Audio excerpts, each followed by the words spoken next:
আল্লাহ রসুল যে আমলগুলো করেছেন অবশ্যই আমরা সেই আমলের দিকে মনোযোগ দিতে হবে। যেহেতু আমরা উম্মত, আমাদের আদর্শ, আমাদের পথ প্রদর্শক হচ্ছে আল্লাহ রসুল সাল্লাল্লাহু আলাইহি ওয়াসাল্লাম।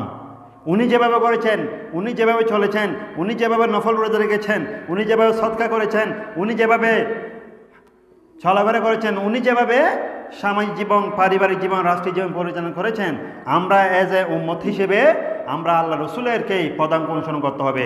উচ্চ আওয়াজ দিয়ে বলুন আলহামদুলিল্লাহ।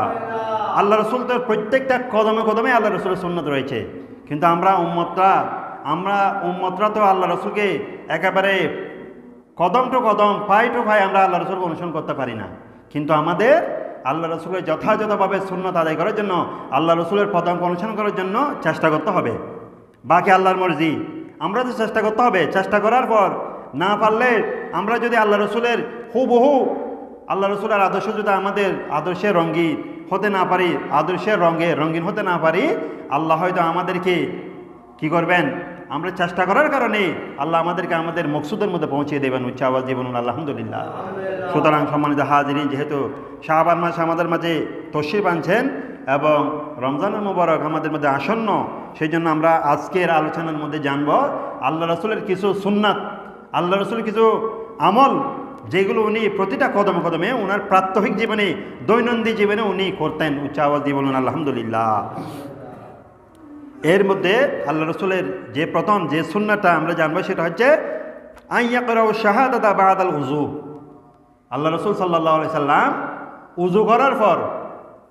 উযু করার পর কালিমে শাহাদাত আদায় পড়তেন।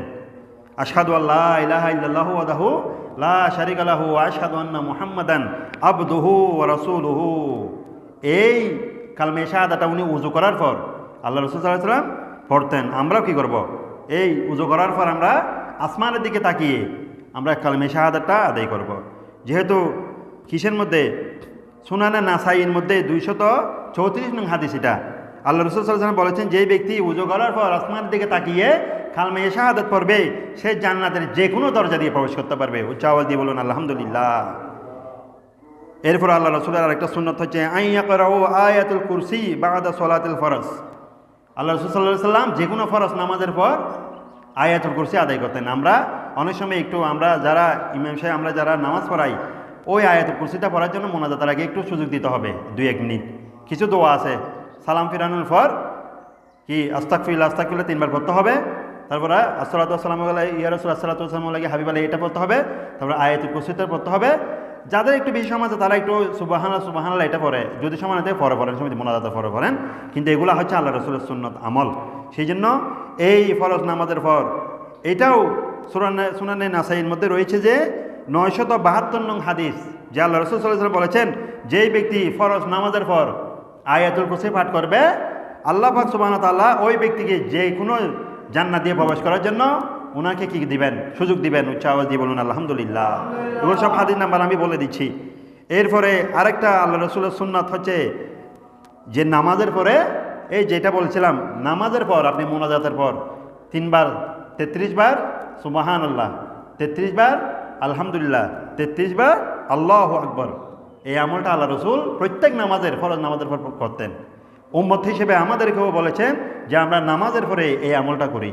আজকে অনেক আমল সম্পর্কে বলা হবে, আল্লাহ পাক সুবহানাহু ওয়া তাআলা আমরা যা শুনব আমাদের প্রাত্যহিক জীবনে আমরা আল্লাহ রসুলের এই সুন্নতগুলো আদায় করার জন্য চেষ্টা করব। জোরে বলুন আমিন। এরপরে আল্লাহ রসুল সাল্লাল্লাহু আলাইহি ওয়াসাল্লাম বলেছেন, এই 33 বার পড়ার পর আরেকটা দোয়া আছে, সেটা হচ্ছে লা ইলাহা ইল্লাল্লাহু ওয়াহদাহু লা শারীকা লাহু লাহুল মুলকু ওয়া লাহুল হামদু ইহয়ি ওয়া ইউমিতু ওয়া হুয়া আলা কুল্লি শাইইন কাদির। এই দোয়াটা পড়বেন। মুসিহাজ যানবু কুল্লু, হাদিস শরীফে এসেছেন, যারা এই আমলটা করবেন ফরজ নামাজের পর, আল্লাহ পাক সুবহানাহু ওয়া তাআলা তার যে সমস্ত গুনাহ হয়েছে, গুনাহে সগীরা এবং তওবা করার মধ্যে গুনাহে কবিরা, সমস্ত গুনাহগুলো আল্লাহ কি করে দিবেন, মোচন করে দিবেন। ওনার পাপগুলো, গুনাহগুলো আল্লাহ দূর করে দিবেন। উচ্চ আওয়াজ দিয়ে বলুন আলহামদুলিল্লাহ। এই হাদিসে রয়েছে মুসলিম শরীফের 1228 নং হাদিস, এদের রেফারেন্স সব বলে দিচ্ছি। এরপরে আরেকটা আল্লাহ রসুলের সুন্নাত হচ্ছে আইয়াকরাউ সূরাতুল মুলক, যে সূরাতুল মুলক প্রত্যেক দিন একবার হলেও কি আল্লাহ রসুল সূরাতুল মুলক যেটা আছে, তাবারাকাল্লাযী বিয়াদিল মুলক ওয়া হুয়া আলা কুল্লি শাইইন কাদির, এই সূরাটা আল্লাহ রাসূল ঘুমানোর আগে এবং দৈনন্দিন যে কোনো একদিন হলেও দিনে একবার হলেও আল্লাহ রাসূল এটাই সূরাতুল মুলক এটা আদায় পড়তেন। এবং এর ফজিলত সম্পর্কে বলা হয়েছে যে আল্লাহ পাক সুবহানাহু ওয়া তাআলা তাকে কবরের আযাব থেকে কি দেবে, রেহাই দান করবেন। উচ্চ আওয়াজ দিয়ে বলুন আলহামদুলিল্লাহ। মুসলিম শরীফের 3839 হাদিসের মধ্যে আল্লাহ রাসূল বলছেন, যেই ব্যক্তি প্রতিদিন একবার হলেও সূরাতুল মুলক আদায় করবে ঘুমানোর আগে, সেই ব্যক্তিকে আল্লাহ পাক সুবহানাহু ওয়া তাআলা কবরের যতই কঠিন আযাব হোক না কেন সেই কঠিন আযাব থেকে আল্লাহ পাক সুবহানাহু ওয়া তাআলা রেহাই দান করবেন। উচ্চ আওয়াজ দিয়ে বলুন আলহামদুলিল্লাহ। এরপরে আল্লাহ রাসূল সাল্লাল্লাহু আলাইহি ওয়াসাল্লাম বলেছেন, আত্তাকরাউ সালাত আলান নবী আশরাতা মাররাত। আল্লাহ রাসূল সাল্লাল্লাহু আলাইহি ওয়াসাল্লাম বলেছেন, আমার উম্মত যদি দৈনিক কমপক্ষে 10 বার আমি রাসূলের উপর দরুদ শরীফ পড়ে, কিয়ামতের ময়দানে আমি রাসূল সাল্লাল্লাহু আলাইহি সাল্লাম আমার ওই উম্মতের জন্য সুপারিশ করব। উচ্চ আওয়াজে বলুন আলহামদুলিল্লাহ। আরেকটা হাদিসের মধ্যে আছে, যে ব্যক্তি দৈনিক 1000 বার আমি রাসূলের উপর দরুদ শরীফ পড়বে, সে জান্নাতের কোন জায়গা থাকবে, কোন কামরায় থাকবে, সেই জায়গাটা না দেখা পর্যন্ত আমার ওই উম্মতের মৃত্যু হবে না। উচ্চ আওয়াজ দিয়ে বলুন আলহামদুলিল্লাহ। 10 বার পড়লে বলতেছেন আমি ওই বান্দার জন্য, আমার উম্মতের জন্য কিয়ামতের মধ্যে সুপারিশ করব। সুপারিশ তার জন্য ওয়াজিব। আবার 1000 বার পড়লে কিয়ামতের মৃত্যুর আগে ওই ব্যক্তি, ওই উম্মত জান্নাতের কোন জায়গায়, কোন কামরায়, কোন স্থানে থাকবে, ওটা স্বচক্ষে না দেখা পর্যন্ত তার নাকি মৃত্যু হবে না। উচ্চ আওয়াজ দিয়ে বলুন আলহামদুলিল্লাহ। এরপরে আল্লাহ রাসূল সাল্লাল্লাহু আলাইহি ওয়াসাল্লাম আরেকটা আমল হচ্ছে সুবহানাল্লাহিল আযীম ওয়া বিহামদিহি। এই দোয়াটা সুবহানাল্লাহিল আযীম ওয়া বিহামদিহি, এই দোয়াটা যারা 100 বার পড়বে, যে ব্যক্তি দৈনিক 1000 বার এই দোয়াটা পড়ে সুবহানাল্লাহিল আযীম ওয়া বিহামদিহি, তাহলে আল্লাহ রাসূল সাল্লাল্লাহু আলাইহি ওয়াসাল্লাম বলছেন ওই ব্যক্তি, যে ব্যক্তি পড়বে, সেই ব্যক্তিকে পৃথিবীর যতগুলো মানুষ রয়েছে সমস্ত মানুষের উপর তাকে মর্যাদা দেওয়া হবে। উচ্চ আওয়াজ দিয়ে বলেন আলহামদুলিল্লাহ। আল্লাহ রাসূল বলছেন, এগুলো একটাও মুখের কথা নয়, আবু দাউদ শরীফের হাদিস এটা। এবং এমন সম্মান, এমন মর্যাদা দেওয়া হবে যে ওই ব্যক্তির সমপরিমাণ মর্যাদা, সম্মান, সাওয়াব ওই দিন আর কোনো ব্যক্তিকে দেওয়া হবে না।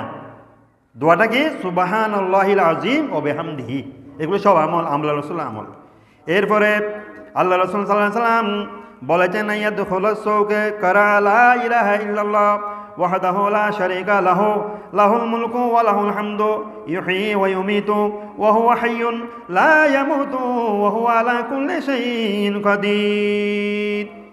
আল্লাহ রাসূল বলেছেন, যে ব্যক্তি বাজারের মধ্যে প্রবেশ করার সময়, আমরা সবাই বাজার করি না, সবাই বাজারে যাই কম বেশি। দুনিয়ার মধ্যে সবচেয়ে জায়গা, সর্বশ্রেষ্ঠ জায়গা হচ্ছে মসজিদ, আর দুনিয়ার মধ্যে সবচেয়ে নিকৃষ্ট জায়গা হচ্ছে কি? বাজার। এটা আল্লাহ রাসূলের একটা হাদিস। কি জন্য? বাজারের মধ্যে সমস্ত রকমের মানুষ। আপনি বাজারের মধ্যে গেলে মদদিও দেখতে পাবেন, গাঁজাটিও দেখতে পাবেন, তারপর সুদখোরও দেখতে পাবেন, ঘুষখোরও দেখতে পাবেন, সমস্ত রকমের মানুষ এখানে থাকে। মানে খারাপ মানুষ আছে, ভালো মানুষও রয়েছে। সেই জন্য সবচেয়ে খারাপ জায়গা বলা হয়েছে বাজার। এই বাজারের মধ্যে প্রবেশ করার আগে আপনি যদি এই দোয়াটা পড়েন, লা ইলাহা ইল্লাল্লাহু ওয়াহদাহু লা শারীকা লাহু লাহুল মুলকু ওয়া লাহুল হামদু ইউহয়ী ওয়া ইউমীতু ওয়া হুয়া আলা কুল্লি শাইইন কাদির ওয়া হুয়া হাইয়্যুন লা ইয়ামুতু ওয়া হুয়া আলা কুল্লি শাইইন কাদির, এই দোয়াটা যারা পড়ে ঢুকবে, বলা হচ্ছে তাকে আল্লাহ রাব্বুল আলামিন তার আমল নামে নামকে 10 লক্ষ নেকি লিখে দিবেন। 10 লক্ষ। উচ্চ আওয়াজ দিয়ে বলুন আলহামদুলিল্লাহ। তিরমিজি শরীফের হাদিস, এটা আমার মুখের কথা নয়। 3428 তিরমিজি শরীফের হাদিসের মধ্যে আল্লাহ রাসূল বলেছেন, এই দোয়াটা যারা পড়বেন তারা তাদের জন্য আল্লাহ পাক 10 লক্ষ নেকি তার আমল নামে দান করে দিবেন। এরপর আরেকটা রাসূলের আরেকটা আমল হচ্ছে, সুন্নাত হচ্ছে আইয়াদখুলুল বাইতা বিসালাম। কোনো ঘরের মধ্যে, নিজের ঘরে হোক, আল্লাহ রাসূল নিজের খুজরা শরীফ হোক, মানুষের ঘরে হোক, কারো ঘরে প্রবেশ করার সময় উনি সালাম দিয়ে ঢুকতেন। আসসালামু আলাইকুম ওয়া রাহমাতুল্লাহ 3 বার সালাম দিতেন। যারা ঘরের মধ্যে আছেন ওরা সালাম জবাব দিতেন, যদি জবাব না দিতেন উনি ফিরে আসতেন, ঢুকতেন না। এবং নিজের ঘরের মধ্যে ঢুকলেও হযরতে উম্মাহাতুল মুমিনিন আয়েশা রাদিয়াল্লাহু তাআলা বলছেন, আল্লাহ রাসূল ঘরে ঢোকার সময় আমরা উম্মাহাতুল মুমিনিনরা এত বছর আল্লাহ রাসূলের সাথে সংসার করেছি, কোনোদিন আল্লাহ রাসূলের আগে কাউকে সালাম দিতে পারি নাই। উচ্চ আওয়াজ দিয়ে বলুন আলহামদুলিল্লাহ। আমরা বিবি হয়ে, আমরা আপন স্বামী আমার রসুলকে আমরা কোনোদিন সালাম দিতে পারি নাই। আল্লাহ রসুল সবার আগে আমাদেরকে সালাম দিয়ে দিতেন। এমনকি আমি একদিন সিদ্ধান্ত নিলাম যে আল্লাহ রসুল ঘরে ঢোকার আগে আমি সালাম দিয়ে দিব। সেটা আল্লাহ রসুল আল্লাহ রসুল জেনে গেলেন, উনি অনেক দূর থেকে প্রতিদিন ঘরে ঢোকার আগে আগে দিতেন। যেদিন আমি সালাম দিব মন স্থির করলাম, আমি উম্মাহাতুল মুমিনিন, আমি আয়েশা, আল্লাহ রসুল দেখতে পেলে অনেক দূর থেকে আমাদেরকে আগে সালাম দিয়ে দিলেন, উচ্চ আওয়াজ দিয়ে বলুন আলহামদুলিল্লাহ। তাহলে আমরা নিজের ঘরের মধ্যে প্রবেশ করলেও সালাম দিব, অন্যের ঘরের মধ্যে ঢুকলেও কি সালাম দিব। আল্লাহ রসুল বলছেন দাখাল আল্লাহুল জান্নাহ, যে ব্যক্তি এই আমলটা করবেন অবশ্যই অবশ্যই ওই ব্যক্তি জান্নাতের মধ্যে প্রবেশ করবেন। এটাও তারগিব ও তারহিব নামক কিতাবের মধ্যে রয়েছে 316 নং হাদিস।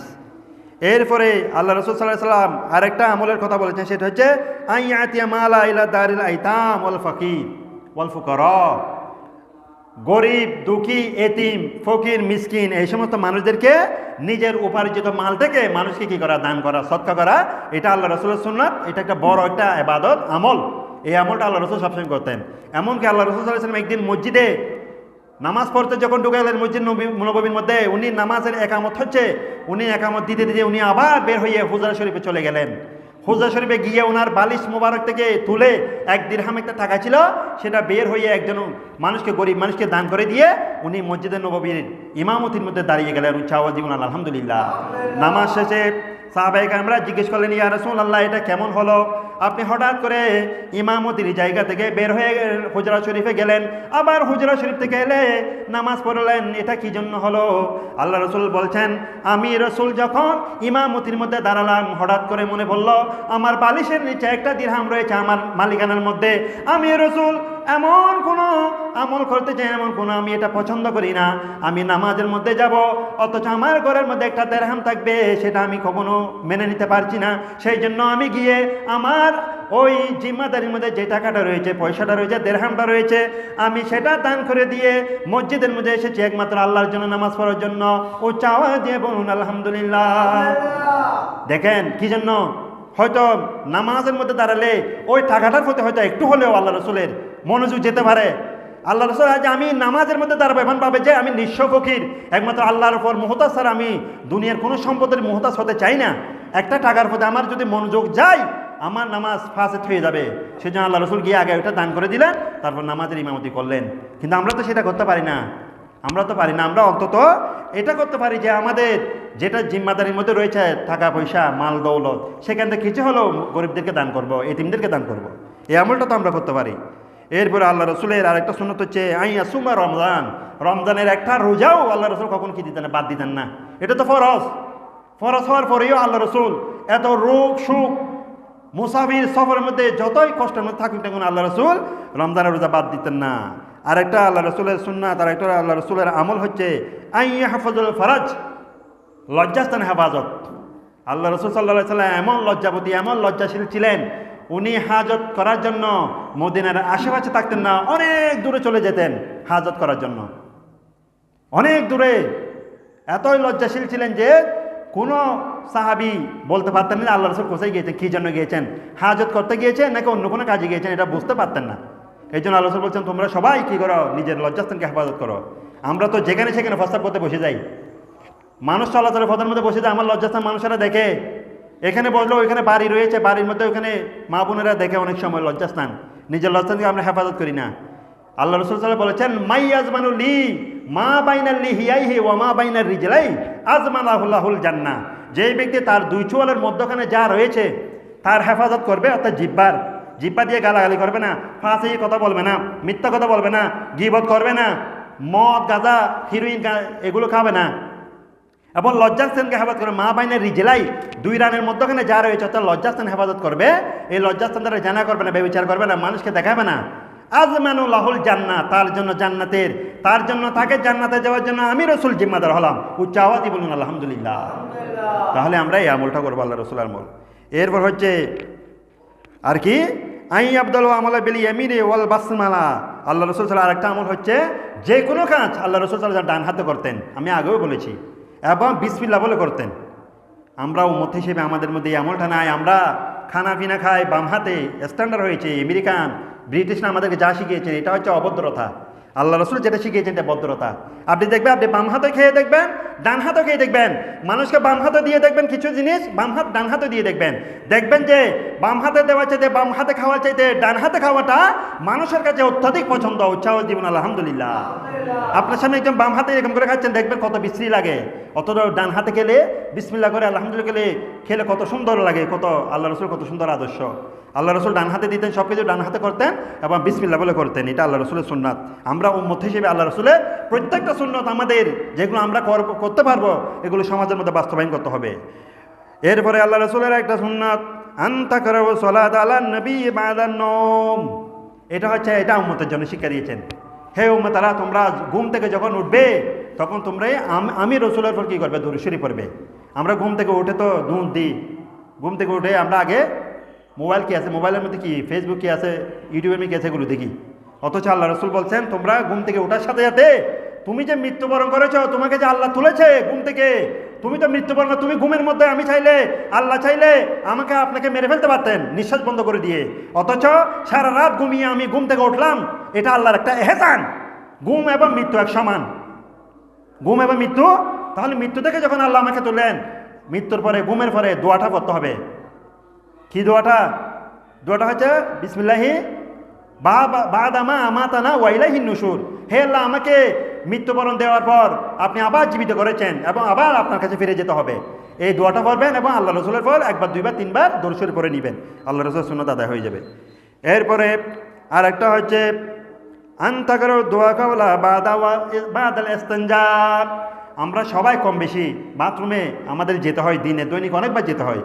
আল্লাহ রসুল একটা সুন্নাত হচ্ছে আল্লাহ রসুল বাথরুম ইস্তিনজাখানায় যাওয়ার আগে দোয়া পড়তেন, আবার ইস্তিনজা থেকে বের হয়ে দোয়া পড়তেন। একটা মাসালা মনে রাখবেন, ইস্তিনজার ভিতর, প্রস্রাব পায়খানার ভিতর, টয়লেটের ভিতর ঢুকে দোয়া পড়বেন না, বের হওয়ার আগে পড়ে ফেলবেন দোয়াটা। মানে ঢোকার আগে দোয়াটা পড়ে ফেলবেন, তারপর ঢুকবেন বাম পা দিয়ে, আবার বের হয়ে ডান পা দিয়ে বের হবেন, ডান পা দিয়ে বের হয়ে দোয়াটা, বাথরুমের দোয়াটা বের হবেন। দোয়াটা হচ্ছে, ঢোকার দোয়াটা হচ্ছে আল্লাহুম্মা ইন্নী আউযু বিকা মিনাল খুবুসি ওয়াল খাবায়েস। এটা দোয়া ঢোকার আগে আপনি পড়ে ফেলবেন, বাম পা দিয়ে ঢুকবেন, আবার ডান পা দিয়ে বের হয়ে যাবেন। গুফরানাকা আলহামদুলিল্লাহিল্লাযী আযহাবা আনিল আযা ওয়া আফানি। এই দোয়াটা হচ্ছে বের হওয়ার, এই দোয়াটা পারবে। এটা আল্লাহ রসুলের সুন্নাত। এরপরে আল্লাহ রসুলের আরেকটা সুন্নাত হচ্ছে আইয়াজল সিওয়াকা কাবলাল উযু। আল্লাহ রসুল সাল্লাল্লাহু আলাইহি সাল্লাম প্রত্যেকটা নামাজের উজুর আগে, নামাজ বলে নয়, যে কোনো সময় উনি উজু করলে উনি সবসময় উজু অবস্থায় থাকতেন। আল্লাহ রসুলের একটা সুন্নাত হচ্ছে সবসময় উজু অবস্থায় থাকা। যেহেতু কোন সময় মালাকুল মউত চলে আসে, আল্লাহ রসুলের একটা সুন্নাত ছিল যে কোন সময় মালাকুল মউত চলে আসে জানি না, আমি যদি দুনিয়া থেকে যাই যাতে আমার ইন্তেকালটা, আমার ওয়াফাতটা যাতে উজু অবস্থা হয়, সেই জন্য আল্লাহ রসুল সবসময় উজু অবস্থায় থাকতেন। কিন্তু আমরা তো থাকতে পারি না, আমরা না পারলেও আমরা নামাজ পড়ার আগে, উজু করার আগে আমরা মিসওয়াক করার জন্য চেষ্টা করব। এই আমলটা আমাদের থেকে নাই। আমরা কি বলবো, আমরা হুজুরদের মধ্যে আমলটা নাই, এটা কঠিন একটা বিষয়। আমাদের তো দূরের কথা, কি জন্য, যেই আমলের মধ্যে সওয়াব বেশি, সেই আমলের মধ্যে শয়তানের দুঃখও বেশি। আপনি দেখবেন একদিন একটা মিসওয়াক ব্যবহার করেছেন, সেই মিসওয়াকটা আপনি দেখবেন একদিন, দুই দিনের পরে এটা হারাই গেছে। কি জন্য? এটা করলে বেশি সওয়াব, যে সেই জন্য শয়তান এটা সবসময় লুকাই ফেলবে। এটা না হয় বাথরুমে পড়ে যাবে, না হয় মাটিতে পড়ে যাবে, না হয় সেটা হারাই যাবে, আপনি পাবেন না। এটাতে আমল বেশি, সওয়াব বেশি। সেই জন্য আল্লাহ রসুল বলছেন উজু করার আগে তোমরা কি করবে? মিসওয়াক করবে। আল্লাহ রসুল বলছেন আমার উম্মতের যদি মিসওয়াক করাটা যে কঠিন না হতো, আমি এটা ফরজ করে দিতাম। এটা মিসওয়াক করাটা অনেক কঠিন, দেখবেন মিসওয়াক করতে আপনি ভুলে যাবেন, সেটা কঠিন বিষয়। সেই জন্য আমরা চেষ্টা করব। এরপরে আল্লাহ রসুলের আরেকটা শুনে আত্তাকরাউ সালাম ইলা দুখুলিল বাইতি বিল ইয়ামিন ওয়া খুরুজুহু বিল ইয়ামিন। আল্লাহ রসুল সাল্লাল্লাহু আলাইহি ওয়াসাল্লাম কারো ঘরে বলছিলাম না, নিজের ঘরে ঢোকার সময় সালাম দিতেন, এবার ডান পা দিয়ে ঢুকতেন। ঘরে ঢোকার সময় আগে কোন পা দিয়ে? ডান পা দিয়ে ঢুকবেন, আর বের হওয়ার সময় আল্লাহ রসুল সালাম দিতেন সবাইকে এবং বাম পা দিয়ে বের হতেন। কোন পা দিয়ে? বিল ইয়ামিন ওয়া খুরুজুহু বিসালাম ওয়া সালাতু বিল ইয়াসার ওয়া আনতাকরাউ সূরাতুল হাশর, তারপর সূরাতুল ফালাক ওয়ান নাস ওয়াল ইখলাস ওয়াল কাফিরুন বাদা সালাতিল ফজর ওয়াল মাগরিব।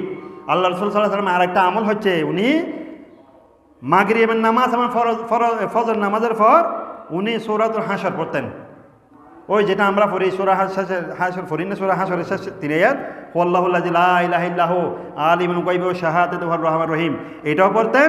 আবার সূরাতুল ফালাকও পড়তেন, সূরাতুন নাসও পড়তেন, সূরাতুল ইখলাস পড়ে উনার শরীর মুবারকে ফু দিতেন। এই আমলটা করতেন। আমরা কমপক্ষে সূরাতুল হাশরের সম্পূর্ণ না পারলেও ওয়াল্লাহুল্লাযী লা ইলাহা ইল্লাহু যেটা পড়ি আমরা, এটা অনেকের মুখস্থ আছে, এটা পড়ব। সূরাতুল ফালাক পড়ব, কুল আউযু বিরাব্বিল ফালাক, সূরাতুন নাস যেটা কুল আউযু বিরাব্বিন নাস, সূরাতুল কাফিরুন যেটা কুল ইয়া আইয়ুহাল কাফিরুন, সূরাতুল ইখলাস, কুল হুয়াল্লাহু আহাদ, এই 4টা সূরা পড়ে নিজের শরীরের মধ্যে মাগরিব নামাজের পর, ফজরের নামাজের পর এই আমলটা করবে। এটা আল্লাহ রসুলের একটা আমল। এরপরে আল্লাহ রসুল সাল্লাল্লাহু আলাইহি ওয়াসাল্লাম আরেকটা আমল হচ্ছে আনতা দুখুলুল মসজিদা বিসালাম ওয়া দুরুদ। আল্লাহ রসুল সাল্লাল্লাহু আলাইহি ওয়াসাল্লাম মসজিদে যখন প্রবেশ করতেন, মসজিদের নববীর মধ্যে, উনি আল্লাহ রসুল প্রথম মসজিদের মধ্যে সালাম দিতেন ঢোকার আগে। যারা সালাম দিতেন আসসালামু আলাইকুম বলতেন এবং কী করতেন, ডান পা দিয়ে ঢুকতেন। আবার বের হওয়ার সময় উনি আবার সালাম দিতেন এবং বাম পা দিয়ে বের হতেন। আপনি বাম পা দিয়ে বের হয়ে যাবেন, বাম পা দিয়ে বের হয়ে একটু দাঁড়াবেন, দাঁড়িয়ে আবার ডান পায়ে জুতাটা আগে পরবেন। দেখেন বাম পা দিয়ে বের হয়ে জুতা পরে ফেলবেন না। আল্লাহ রসুল আগে বাম পা দিয়ে বের হতেন, বের হয়ে একটু দাঁড়াতেন, দাঁড়িয়ে আবার ডান পা আগে জুতা পরতেন বের হওয়ার সময়। এই রসুলের আল্লাহ রসুলের একটা সুন্নাত। এরপরে আল্লাহ রসুল আর একটা সুন্নাত আল ইজাবাতু বিল আযান। আল্লাহ রসুল যখনই আজান দিতেন, কেউ বেলাল রাদিয়াল্লাহু তাআলা আজান দিতেন, যে কোনো জায়গায় আজান দিলে আল্লাহ রসুলের আজানের জবাবটা অবশ্যই দিতেন। উম্মত হিসেবে আমাদেরকে শিখিয়ে দিয়েছেন যে তোমরা আজান শুনলে পরে আজানের জবাব দিবে। এরপরে উনি সবসময় হাঁটা চলা উঠা বসায় যখনই যে কোনো অবস্থার মধ্যে উনি মানুষদেরকে কী দিতেন, সালাম দিতেন। এমনকি ছোটো ছোটো বাচ্চারাও হেঁটে গেলে আল্লাহ রসুল সালাম দিয়ে দিতেন। যে আমলটা আল্লাহ রসুল ছিলেন। ছোটো ছোটো বাচ্চা, হযরত আনাস বলছেন আমার রসুল রাস্তা দিয়ে হেঁটে যাওয়ার সময় ছোটো ছোটো বাচ্চারা খেলা করলে ওই বাচ্চাদেরকে পর্যন্ত সালাম দিয়ে দিতেন। আল্লাহ রসুলের একটা সুন্নাত ছিলেন, আমরা উম্মত হিসেবে এই আমলটাও করব। এরপরে আল্লাহ রসুলের আর একটা আমল হচ্ছে আইয়াশরিবুল মা বিল বাসমালা। আল্লাহ রসুল সাল্লাল্লাহু আলাইহি সাল্লাম পানি পান করতেন। কীভাবে? 6টা সুন্নত আদায় করতেন আল্লাহ রসুল পানি পান করার সময়। 6টা সুন্নত, এগুলো আপনারা জেনে নেবেন কীভাবে। একটা সুন্নত হচ্ছে প্রথমে আল্লাহ রসুল পানিটা দেখতেন আগে। না দেখে আমরা তো দেখি না, গোলাস মধ্যে ডাকলাম এখানে মশা আছে না মাছি আছে না পিঁপড়া আছে, আমরা দেখি না। ডেলে খেয়ে ফেলি, দেখে যে এখানে পিঁপড়া লেগে কামড় দিয়ে দিল, পিঠে কতগুলো ফেটার মধ্যে ঢুকে গেল। তাহলে কী জন্য আল্লাহ রসুল একটা সুন্নত আমার থেকে আদায় হয় নাই, কিটা সেটা হচ্ছে আমি দেখে খাই নাই। পানিটা যদি আমি একটু দেখতাম ভিতরে বিচ্ছু আছে না পোকামাকড় আছে আমি দেখতে পেতাম, তাহলে এটা দেখে খেতে হবে। আরেকটা সুন্নত হচ্ছে বিসমিল্লাহ বলে খাওয়া। আল্লাহ রসুল আরেকটা সুন্নত হচ্ছে 3 ডুব দিয়ে খাওয়া। আরেকটা সুন্নত হচ্ছে খাওয়ার পর আলহামদুলিল্লাহ বলা। কি এগুলো, এই সুন্নতগুলো আল্লাহ রসুল আদায় করতেন, আমরা এগুলো করবো। এরপর হচ্ছে আনতাগুলো তো আমালা মতো আমি বিল বাসমালা ও দোয়া। আল্লাহ রসুলের একটা সুন্নত ছিল, উনি দস্তরখানা বিছিয়ে খাবার খেতেন। কিন্তু এই দস্তরখানা তো আমরা উঠে গেছি, এখন প্রত্যেক ঘরের মধ্যে এখন টেবিল চেয়ার। কিন্তু ওই সুন্নতটা এখন কি হচ্ছে না, আদায় হচ্ছে না। টেবিল চেয়ার এটা হচ্ছে আমাদেরকে যারা শিখিয়ে দিয়ে গেছেন, সাদা চামড়া যারা রয়েছেন, ব্রিটিশ আমেরিকান, এদের কালচার এটা। কিন্তু আমরা ওদের কালচারে আমাদের কালচার হয়ে গেলাম, এখন আমরা টেবিলের মধ্যে খাই। কিন্তু যারা পারে ভারত পক্ষে আমরা চেষ্টা করব আল্লাহ রসুলের মতো দস্তরখানা বিছিয়ে খাওয়ার জন্য। এটা একটা সুন্নত, আল্লাহ রসুলের সুন্নত। এরপরে আল্লাহ রসুল সাল্লাল্লাহু আলাইহি ওয়াসাল্লাম আরেকটা সুন্নত হচ্ছে আইয়াসিলুর রেহাম। আল্লাহ রসুল সব সময় যতই পারিবারিক দ্বন্দ্ব থাকুক না কেন, উনি চেষ্টা করতেন পারিবারিক সম্পর্কটা, আত্মীয়তার সম্পর্কটা বজায় রাখার জন্য। উনি সবসময় কী করতেন, পরিবারের সম্পর্কটা, সামাজিক সম্পর্ক, পারিবারিক সম্পর্ক, আত্মীয়তার সম্পর্ক বজায় রাখতেন। এবং আল্লাহ রসুল সাল্লাল্লাহু আলাইহি ওয়াসাল্লাম একটা হাদিস রয়েছে যে যেই ব্যক্তি নিজের হায়াত বৃদ্ধি করতে চাও আমল মতের মধ্যে, এবং রিজিক বৃদ্ধি করতে চাও, হায়াত বৃদ্ধি করতে চাও, সেই জন্য আত্মীয়তার সম্পর্ক বজায় রাখে। উচ্চ আওয়াজ দিয়ে বলুন আলহামদুলিল্লাহ। তাহলে আমরা চেষ্টা করব যতই আমাদের বিভিন্ন রকম সমস্যা থাকুক পারিবারিকভাবে, আমরা সবাই মিলেমিশে সম্পর্কটা রাখার জন্য চেষ্টা করব। এটা আল্লাহ রসুল একটা সুন্নত। এরপর আল্লাহ রসুল একটা সুন্নত হচ্ছে ভারত পক্ষে যাদের সামর্থ্য রয়েছে তারা যেন হজ ওমরা করার মাধ্যমে মসজিদে হেরামাইন শরীফাইন, অর্থাৎ মসজিদে নববী এবং মসজিদে হারাম বাইতুল্লাহ শরীফে গিয়ে নামাজ পড়া। এটাও আল্লাহ রসুলের সুন্নত এবং আল্লাহ রসুলের আদেশ যে তোমরা যাদের সামর্থ্য রয়েছে তোমরা হজ করো, উমরা করো, বেশি বেশি মসজিদে হারাম এবং মসজিদে নববীর মধ্যে এসে নামাজ পড়ো। এটা আল্লাহ রসুল আদেশ দিয়েছেন। এরপরে আরেকটা হচ্ছে আল্লাহ রসুল আরেকটা সুন্নত আনতা করো সলাতে বিল জামা সহকারে নামাজ পড়া। এটা আল্লাহ রসুলের সুন্নত। এখন তো আমাদের জামাত তরফ হয়ে যায়, আমরা জামাত পড়তে চাই না, ঘরের মধ্যে আদায় করি ফেলে অনেক সময়। অথচ আল্লাহ রসুলের যুগে সাহাবায়ে কেরামরা 2-3 মাইল দূর থেকে পর্যন্ত অন্ধকার রাতের মধ্যে নামাজ পড়তে মসজিদে নববীতে চলে আসতেন। এবং আল্লাহ রসুল বলছেন, হে আমার সাহাবায়ে কেরামরা, তোমরা যারা আজকে অন্ধকার রাতের মধ্যে বালুকাময় কঙ্করময় পাহাড় পর্বত পেরিয়ে মসজিদে নববীর মধ্যে নামাজ পড়তে আসছো, তোমাদের জন্য যে সুসংবাদ নিয়ে নাও, কিয়ামতের ময়দানে তোমাদের জন্য কিয়ামতের ময়দানটা পূর্ণিমার রাতের চাইতেও আলোকিত হয়ে যাবে। উচ্চ আওয়াজ দিয়ে বলুন আলহামদুলিল্লাহ। তাহলে আমরা চেষ্টা করবো ভারত পক্ষে আমরা যতটুকু সমর্থ রয়েছে মসজিদ এসে জামা সহকারে নামাজটা পড়ার জন্য। এরপরে আরেকটা আল্লাহ রসুলের সনদ হচ্ছে আইয়াকরাউ সলাতাল ফজর ওয়াল ইশা বিল জামা। 19 ফজর এবং এশার জামাত কখনো কি দিতেন না, বাদ দিতেন না। আমরা তো ফজরের মধ্যে আসতে পারি না, নামাজ পড়তে পারি না, আমরা ফজর বাদ দেন, আমরা তো জোহর আসর যেগুলো পড়তে পারি সেগুলোও পড়ি না, কিন্তু চেষ্টা করলে সব নামাজ জামা সহকারে পড়া যায়। আপনি 1 দিন 2 দিন 3 দিন 4 দিন দেখবেন, 1 সপ্তাহ দেখবেন, আপনি যখন এটা আমল হয়ে যাবে, একটা অভ্যাস হয়ে যাবে, দেখবেন আপনি ঘুমের মধ্যে থাকতে পারবেন না। আপনি নামাজ পড়ার জন্য খেয়ে যেন আপনাকে ফিটটা তুলে দিচ্ছে বিছানা থেকে, উচ্চ আওয়াজই বলুন আলহামদুলিল্লাহ। সেই জন্য জামা সহকারে পড়ার জন্য চেষ্টা করব। এরপর আরেকটা রয়েছে আইয়াকরাউ সলাতাল নফল বিল বাইত। আল্লাহ রসুলের একটা সুন্নাত ছিল, আল্লাহ রসুল নফল নামাজগুলো ঘরের মধ্যে পড়তেন। শুধু ফরজ নামাজটা মসজিদে এসে পড়তেন, ইমামতি করতেন, আর নফল নামাজগুলো কোথায় পড়তেন? মসজিদে এসে। এই জন্য আল্লাহ রসুল একটা হাদিস রয়েছে, লা তাজআলুল বাইতা কুবুর, তোমরা নিজের ঘরকে কবর বানিও না। কবরের সাথে তুলনা দিয়েছেন ঘরকে কি জন্য? যে ঘরের মধ্যে নামাজ হয় না, নামাজ পড়ে না, মহিলারা নামাজ পড়ে না, পুরুষেরা নামাজ পড়ে না, নফল নামাজ হয় না, সেই ঘরকে আল্লাহ রসুল কবরের সাথে তুলনা দিয়েছেন। কি জন্য? কবরের মধ্যে নামাজ হয়, কবরের মধ্যে গিয়ে নামাজ পড়লে শিরিক হবে। কবরকে সিজদা করা শিরিক, মাজারকে সিজদা করা শিরিক, অনেক বড় শিরিক। সেই জন্য আমরা কবরকে কি বানাবো না, ঘরকে কবর বানাবো না। ঘরের মধ্যে নফল নামাজগুলো পড়বো, সুন্নতগুলো পড়বো। আমরা এসে ফরজ নামাজটা মসজিদের মধ্যে পড়বো। কি জন্য? ঘরের মধ্যে যদি নফল নামাজ পড়েন, সলাতুত তাসবিহ পড়েন, সুন্নত পড়েন, নফল পড়েন, এই সমস্ত নামাজগুলো যখন পড়বেন, ঘরের মধ্যে আল্লাহর স্পেশাল রহমত নাজিল হবে ঘরের উপর। এরপরে আল্লাহ রসুল সাল্লাল্লাহু আলাইহি ওয়াসাল্লাম জুমার যতগুলো সুন্নাত রয়েছে সেই সমস্ত সুন্নাতগুলো কী করতেন? আদায় করে জুমার নামাজ পড়তেন। জুমার কতগুলো সুন্নাত রয়েছে, কি সুন্নাত? জুমার দিয়ে সুন্দর করে গোসল করবেন, সাবান টাবান লাগিয়ে, সুন্দর একটা কাপড় যেদিন আগের দিন একটু ধুয়ে রাখবেন, পরিষ্কার করে রাখবেন, সুন্দর করে একটু সুগন্ধি লাগাবেন, সুন্দর করে মসজিদে আগে চলে আসবেন মসজিদের মধ্যে। তারপরে সুন্দর করে নামাজের পর মোনাজাত করবেন, মিলাদ ক্যাম্প করবেন, এগুলো তারপরে মুরব্বীদের জিয়ারত করবেন। এগুলো হচ্ছে জুমার সুন্নাত। এগুলো আদায় করে আল্লাহ রসুল এগুলো আদায় করতে বলেছেন, এগুলো আল্লাহ রসুলের সুন্নাত। এরপরে হচ্ছে আইয়াকরাউ সলাতুল ইশরাক। আল্লাহ রসুল কখনো সলাতুল ইশরাক বাদ দিতেন না। সলাতুল ইশরাক মানে কি? ফজরের নামাজের পর আল্লাহ রসুল কিছুক্ষণ জিকির আজকার করতেন, বসে তাসবিহ তাহলিল পড়তেন। পড়ার পর যখন সূর্য উদয় হতেন, একটু হতেন 10 মিনিট হয়ে যেত, আল্লাহ রসুল 2 রাকাত নামাজ পড়তেন। এই নামাজকে বলা হয় সলাতুল ইশরাক। এবং আল্লাহ রসুল সাল্লাল্লাহু আলাইহি ওয়াসাল্লাম বলেছেন, যেই ব্যক্তি সলাতুল ইশরাক ফজরের নামাজের পর একটু দোয়া দরুদ পড়ার পর সূর্য যখন উদয় হবে 2 রাকাত সলাতুল ইশরাক আদায় করবে, সেই ব্যক্তিকে আল্লাহ রাব্বুল আলামিন হজ এবং উমরা করার মতো সওয়াব দান করবেন। উচ্চ আওয়াজ জীবন আলহামদুলিল্লাহ। তিরমিজি শরীফের হাদিস, এগুলো একটাও মানওয়ার না, একটাও মুখের কথা নয়। এরপরে আল্লাহ রসুল একটা সুন্নাত হচ্ছে আইয়া হাসুল ইলম। আল্লাহ রসুল বলছেন, তোমরা কি করো? ইলম অর্জন করো। আল্লাহ রসুল ইলম অর্জন করে নাই? আল্লাহ রসুলের শিক্ষক কে? দুনিয়ার কোনো শিক্ষক আল্লাহ রসুলকে কি ইলম শিক্ষা দেয় নাই? আল্লাহ রসুলের শিক্ষক ছিল স্বয়ং আল্লাহ পাক সুবহানাহু ওয়া তাআলা। উচ্চ আওয়াজ জীবন আলহামদুলিল্লাহ। কেননা আল্লাহ রসুলকে যদি দুনিয়ার কোনো মানুষ শিক্ষা দিত, সে গর্ব করত, প্রহার করত, যে আমি, তোমরা যাকে নবী মানো, বিশ্ব নবী মানো, সর্বশ্রেষ্ঠ নবী মানো, আমি সেই নবীর উস্তাদ, এরকম কি নিজেকে গর্ব করত। আল্লাহ রাব্বুল আলামিন সেটা কখনো সহ্য করতে পারতেন না। আল্লাহ বলেন যে আমার রসুলের উপর গর্ব করবে, আমার রসুলের শিক্ষক হবে দুনিয়ার মধ্যে, এটা কখনো হতে পারে না। আমি রসুলের শিক্ষক হচ্ছে আমি রব্বুল আলামিন। উচ্চ আওয়াজ জীবন আলহামদুলিল্লাহ। আর রহমান আল্লামাল কোরআন, রহমান যিনি, তিনি আল্লাহ রসুলকে কোরআন শিক্ষা দিয়েছেন। উচ্চ আওয়াজ জীবন আলহামদুলিল্লাহ। তাহলে ইলম অর্জন করা আল্লাহ রসুল একটা সুন্নাত। আইয়া জালাল উমরাত ওয়া বির রমাদান, রমজানের মধ্যে উমরা করা, এটাও আল্লাহ রসুল সুন্নাত। আল্লাহ রসুল রমজানের মধ্যে বেশি বেশি কী করতেন? উমরা করতেন। সময় শেষ, আর 2-1টা বলে শেষ করে দিচ্ছি। এরপর হচ্ছে আইয়াকরাউ সলাতাল ফরজে, ফরজ ইলাল মসজিদ। ওই বলছিলাম যেটা সুন্নাত নফলগুলো করে পড়েন, কিন্তু আল্লাহ রসুল ফরজটা পড়তেন মসজিদে নববীর মধ্যে জামা সহকারে। এরপরে আইয়াকুমু আলা সলাতি সুফুল উলা। আল্লাহ রসুলের আরেকটা সুন্নাত ছিল, উনি নামাজের মধ্যে এসে প্রথম কাতার মধ্যে দাঁড়াতেন, প্রথম কাতার মধ্যে নামাজ পড়তেন। এটার জন্য বেশি সওয়াব। এই জন্য চেষ্টা করবেন প্রথম রাকাতের প্রথম কাতারের মধ্যে দাঁড়ানোর জন্য, নামাজ পড়ার জন্য। তাই বলে এটা নয় যে সবাই বসে গেছে, দাঁড়িয়ে গেছে, আপনি পিছন থেকে এসে মানুষকে ঠেলে ঠেলে কষ্ট দিয়ে প্রথম কাতার আসবেন, এটা নয়। আপনি মসজিদে এসে সুন্নাত যেখানে জায়গা পেয়েছেন সেখানে বসে যাবেন।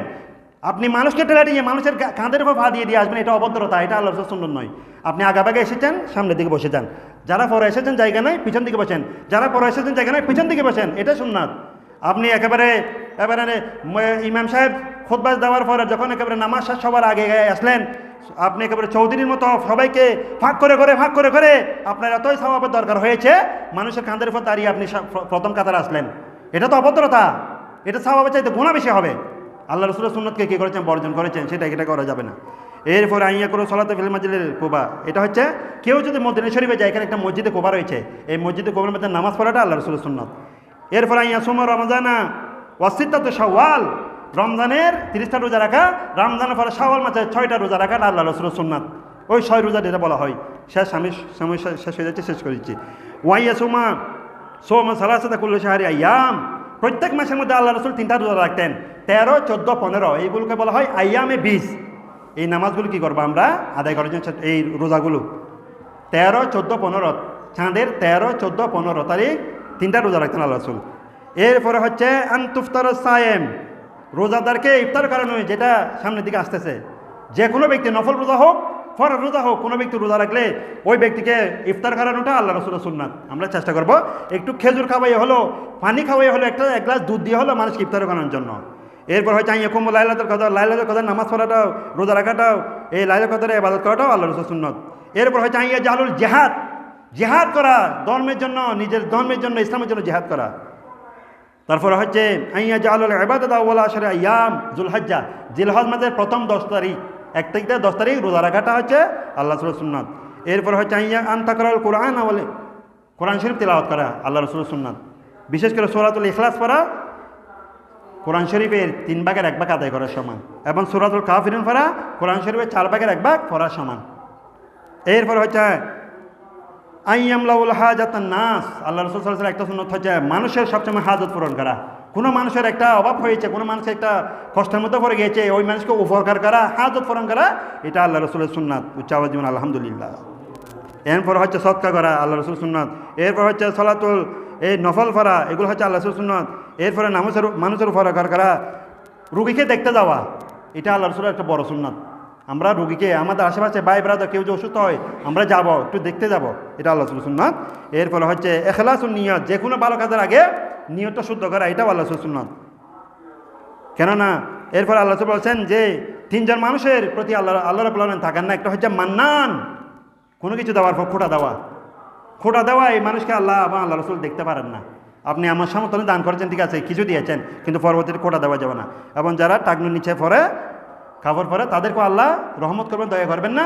এবং যারা ব্যবসা করে কসম খেয়ে গিয়ে, আল্লাহর কসম করে, খোদার কসম করে মিথ্যা কথা বলে ব্যবসা বাণিজ্য মাল বিক্রি করে, তাদেরকে আল্লাহ দেখতে পারেন না। যেটা সত্য সেটা সত্য বলে, যেটা মাল খারাপ সেটা মাল খারাপ বলে কী করতে হবে, বিক্রি করতে হবে। কসম খাওয়া যাবে না, ভাই এত টাকা কিনেছি, ভাই নিলে নেন, আমি মিথ্যা কথা বলতে পারবো না, কসম খেতে পারবো না, এটা এত টাকা দিয়েছি, এটা বলতে হবে। আল্লাহ পাক সুবহানাহু ওয়া তাআলা, আমরা আল্লাহ রাসূলের যে সুন্নাতগুলো আজকে জেনেছি, আমাদের বাস্তব জীবনে, আমাদের পারিবারিক জীবনে, সামাজিক জীবনে আমরা সেগুলো আমল করার জন্য আল্লাহ পাক সুবহানাহু ওয়া তাআলা আমাদেরকে সুযোগ দান করুন। জুরুল আমিন। ওয়া আখিরি দাওয়ানা আনিল হামদুলিল্লাহি রাব্বিল আলামিন। যারা সুন্নাত পড়েন 4 রাকাত সুন্নাত পড়েন।